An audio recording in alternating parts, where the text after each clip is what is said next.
And we're back. Now I am here with Andy Turner and still Austin Turner, father, son.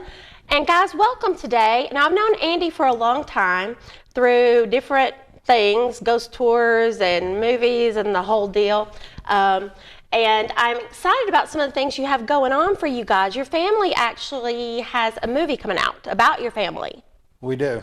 We have a book that hopefully will release next year. And we're on slate right now to start filming a movie about our family the beginning of next year. It all depends on, you know how the time frames work and getting everything cast and the budgets. But we are finishing up our script for the movie right now. We've gone through our second reading of it and doing the edits.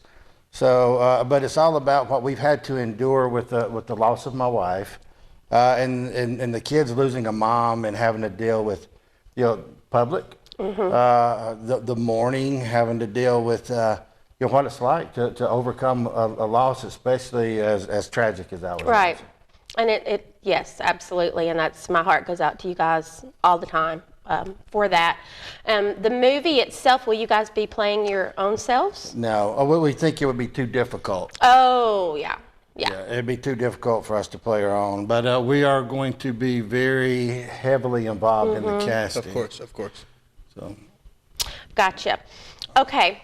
So now Andy owns part of a large production company, and it is called? It's called Bluestone. I'm just a small owner in it. I have two fantastic partners, Bo Turpin and Richard Saperstein. We have a large slate of movies coming, just great movies. So one that's finished that I can't discuss because of the NDA, but one that we believe will be on a large streaming network very soon. Very good. Very good. With some big names that we, off the record, talked about. Of course. But you guys are going to be hearing more about these movies. Believe me, it's coming.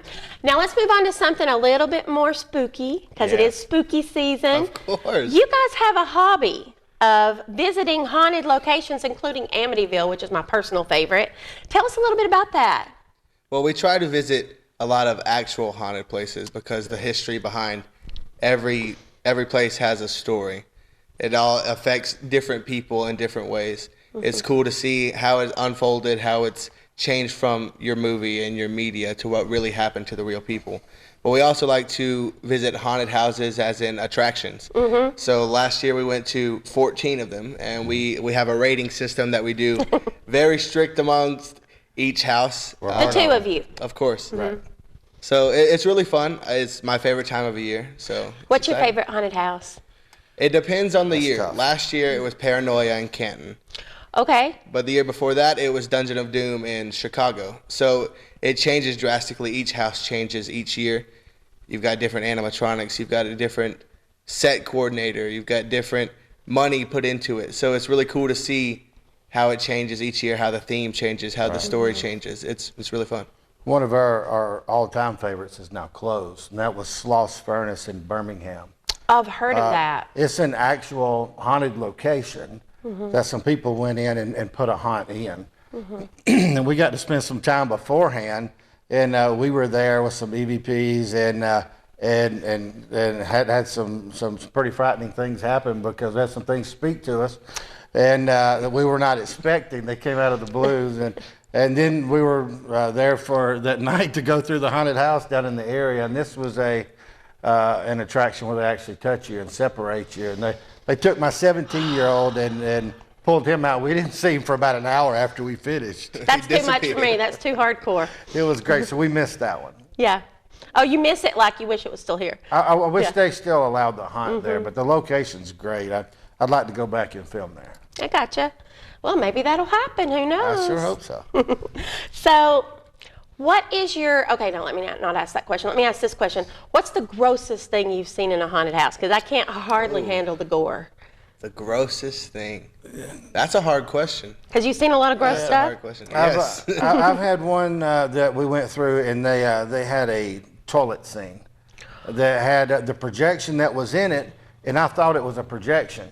But you know, it had the smell and everything out of it. But I'm not so sure that it was projected. Wow. I think someone may have actually. Wow. That is funny. What about Netherworld? Have you guys been there yet? We go every year to Netherworld. It's always great. You love We will be there this weekend. What do y'all like most about it? It's huge. Huge. And There's everything everywhere. how about the costumes and all that? It's amazing. The makeup artists are awesome. They have millions of dollars in the sets and the animatronics. And for us, you don't want to be behind us because we take our time. We want to enjoy what, you know, they spent so much money in the set, and we want to see it. Right. You know, and every room that we go in to be able to enjoy what they put together. They do a fantastic job. Because you're both looking at it from the perspective of you've done events, you've done movies, TV, all that kind of stuff. So you're looking like at the little details of Correct. it. That is so much fun.